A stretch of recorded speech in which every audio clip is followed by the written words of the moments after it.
This here is a 31-foot Boston Whaler Conquest, and today we will be putting a second station or a tower on top of the roof here, so that you can drive and control the boat from up there as well as down here in the console.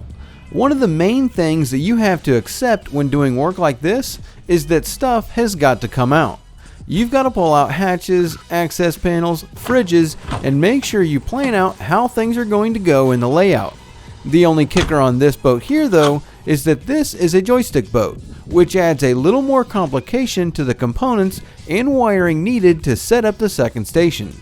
Whereas normally all you need for the upper station is the steering helm, your control box, a lanyard, and maybe some start-stop buttons, and whatever else you would like to put up here. Then depending on whether you have fly-by-wire or mechanical control boxes, some variances in the components and wiring that you need in order to control the boat from up here. So because of the unknowns in adding this second station with the joystick, what we did was went ahead and pretty much hooked up and set up the entire upper station down here in the cabin.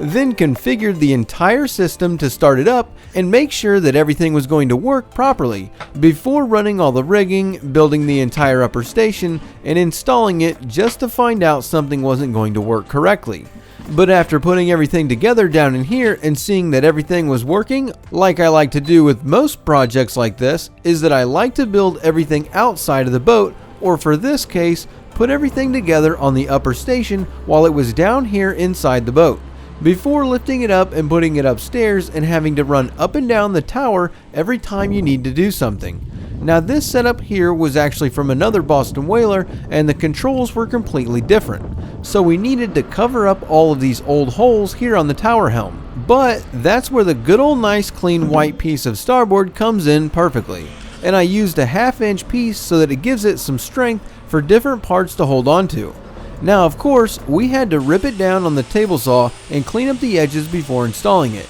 But once it was cut down to size and fit nicely on the top of the metal, we could mount it in place. You always want to try and use some oval head screws too, that you can countersink to give a nice clean look to. I didn't seal the piece in place just yet though. Before that, I went ahead and cut in all the components and laid them all out, starting with the steering wheel.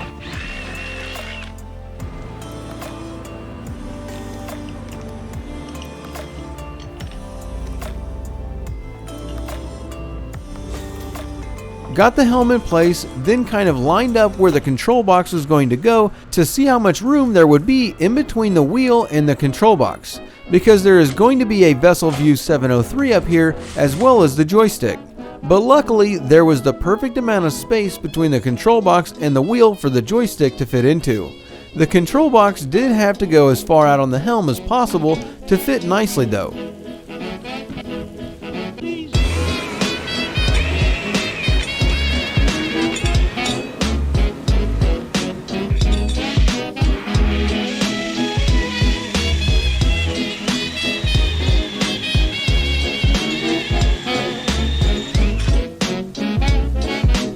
But once the box was in, went ahead and put the joystick in. The nice thing about most of this stuff that goes on boats these days is that they pretty much all come with a nice template that you can tape in place and then know exactly where to drill and how big of a hole to drill, which makes it nice when laying everything out.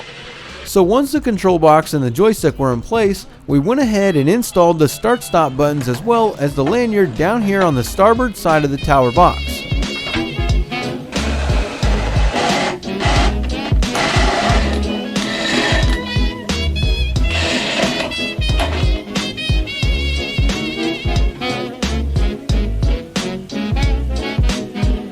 Now we just had to tape down the template for the VesselView and get that hole cut out as well. And with that cut out, we could drop the VesselView down into position, which lets us put all the wiring harnesses and everything into the compartment, in order to lay everything out and see how we want to attach everything and strap all the wiring down in here in order to make sure all of these wires get the right amount of tension relief on all of the plugs. Now before we actually strap anything down though, we'll go ahead and pull everything off of here and seal up the starboard piece and bolt it back down into place, bolting all of our components down so that we get a good solid seal all the way around this piece so that no water will be getting down into here for a long time.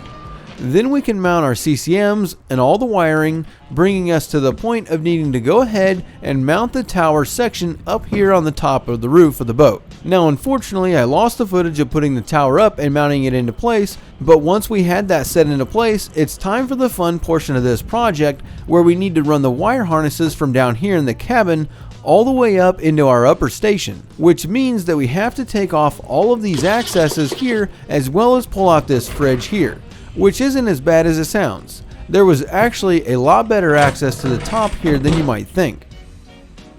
So once we pulled everything out, we just pulled the harnesses up here to the top and figured out where we wanted to put the rigging flange to come out of the top, because we couldn't run the wiring through the tubing on the actual tower itself, so we had to decide where to put a rigging flange with a rigging tube that wouldn't be in the way of the outrigger bases here, as well as look clean once it was installed and ran up into the upper station. But once we knew where we were going to put that, it was just a matter of pulling the wires up into there, installing the flanges, and then hooking the rigging tube up into the upper station.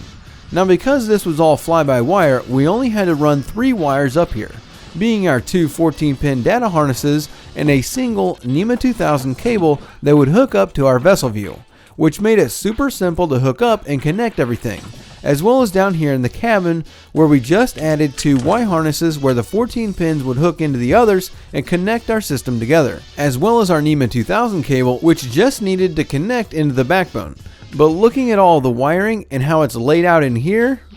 well, that's a conversation for another day. But those were the only wiring that we needed to run up into the upper station for everything to work. And because we went ahead and configured the entire system when we had it hooked up downstairs, we just needed to plug in those 3 cables, get the steering wheel installed, and we are ready to try everything out, which we made it just in time for a sunset cruise,